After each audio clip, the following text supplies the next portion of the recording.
Shalom sahabat-sahabat Kristus, berjumpa kembali melalui saat teduh hari ini dengan tema pengenalan yang menghangatkan.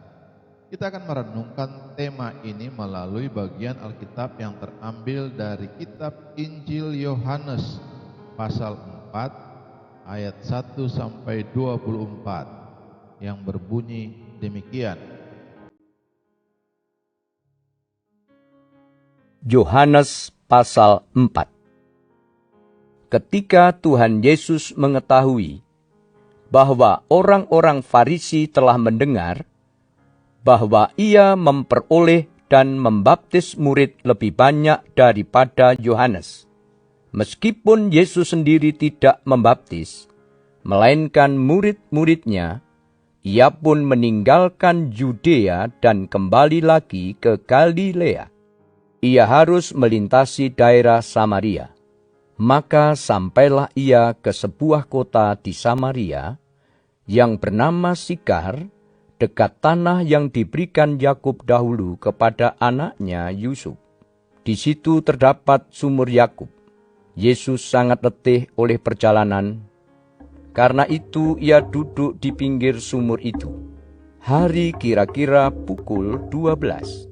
Maka datanglah seorang perempuan Samaria hendak menimba air. Kata Yesus kepadanya, "Berilah aku minum." Sebab murid-muridnya telah pergi ke kota membeli makanan. Maka kata perempuan Samaria itu kepadanya, "Masakan engkau, seorang Yahudi, minta minum kepadaku, seorang Samaria?" Sebab orang Yahudi tidak bergaul dengan orang Samaria. Jawab Yesus kepadanya, "Jikalau engkau tahu tentang karunia Allah dan siapakah dia yang berkata kepadamu, 'Berilah aku minum,' niscaya engkau telah meminta kepadanya dan ia telah memberikan kepadamu air hidup." Kata perempuan itu kepadanya, "Tuhan, engkau tidak punya timba, dan sumur ini amat dalam. Dari manakah engkau memperoleh air hidup itu? Adakah engkau lebih besar daripada bapa kami Yakub, yang memberikan sumur ini kepada kami, dan yang telah minum sendiri dari dalamnya, ia serta anak-anaknya dan ternaknya?" Jawab Yesus kepadanya, "Barang siapa minum air ini, ia akan haus lagi. Tetapi barang siapa minum air yang akan kuberikan kepadanya, ia tidak akan haus untuk selama-lamanya. Sebaliknya, air yang akan kuberikan kepadanya akan menjadi mata air di dalam dirinya yang terus-menerus memancar sampai kepada hidup yang kekal."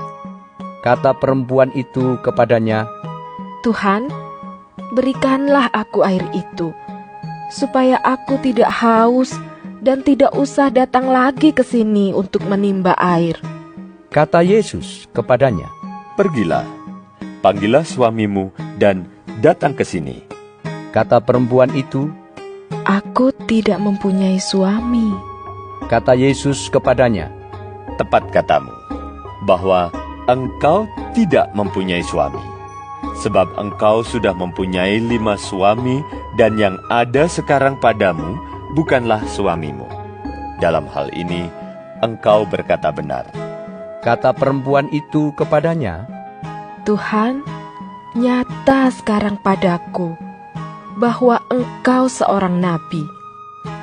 Nenek moyang kami menyembah di atas gunung ini, tetapi kamu katakan bahwa Yerusalemlah tempat orang menyembah."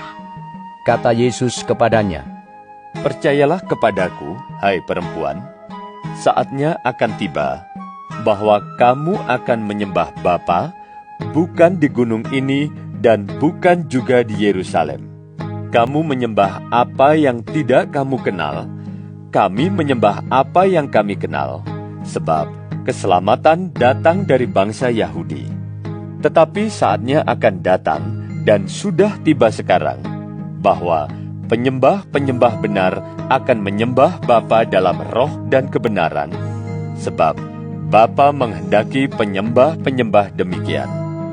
Allah itu roh, dan barang siapa menyembah Dia, harus menyembahnya dalam roh dan kebenaran.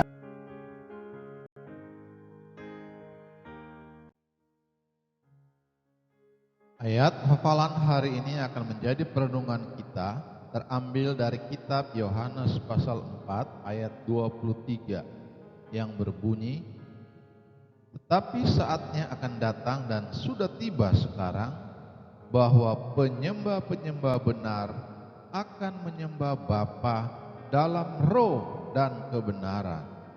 Sebab Bapa mencari orang-orang yang menyembah Dia secara demikian." Sahabat-sahabat Kristus, seorang perempuan Samaria dalam bacaan kita yang kemungkinan besar adalah seorang pelacur terlibat percakapan dengan Tuhan Yesus. Uniknya, ia menunjukkan ketertarikan akan perkara-perkara rohani dengan menanyakan tentang tempat penyembahan yang benar dalam ayat 20. Entah hanya karena iseng atau hal tersebut sudah lama ada di benaknya. Percakapan tersebut membawanya kepada pengetahuan yang benar akan Allah. Sahabat-sahabat Kristus, Yesus tidak menyebutkan tempat tertentu. Dia lebih tertarik mengajar tentang penyembahan yang benar, yaitu penyembahan dalam roh dan kebenaran. Dalam ayat 23 sampai 24, Yesus lalu menjelaskan maksudnya. Kita menyembah dalam roh karena Allah adalah roh. Roh kita diciptakan untuk bergaul dengan penciptanya, sehingga hubungan kita dengan Tuhan itu lebih penting daripada sekedar ritual atau liturgi. Lebih penting daripada soal tempat, waktu, atau hal-hal fisik lainnya. Kita juga harus menyembah dalam kebenaran. Kita harus belajar dari firman Tuhan tentang siapa dan seperti apa Allah yang kita sembah, bukan membuat gambaran Allah seturut apa yang kita inginkan sendiri. Sahabat-sahabat Kristus, seringkali kita lebih suka berada di salah satu kubu, entah di kubu yang menekankan kehangatan hubungan dengan Tuhan, tetapi mendefinisikan Tuhan menurut pengertian sendiri, atau di kubu yang menekankan pentingnya pengenalan akan Allah tanpa pernah membangun kehangatan hubungan dengannya. Biarlah kekariban bersama Allah mendorong kita untuk semakin mengenal Dia, dan biarlah pemahaman kita yang makin dalam akan Allah menghangatkan terus persahabatan kita dengannya. Ingat, makin kenal, makin kita bergairah menyembah Tuhan. Makin menyembah, makin berhasrat kita mengenalnya. Terpujilah Kristus, haleluya. Tuhan memberkati dan menyertai kita semua.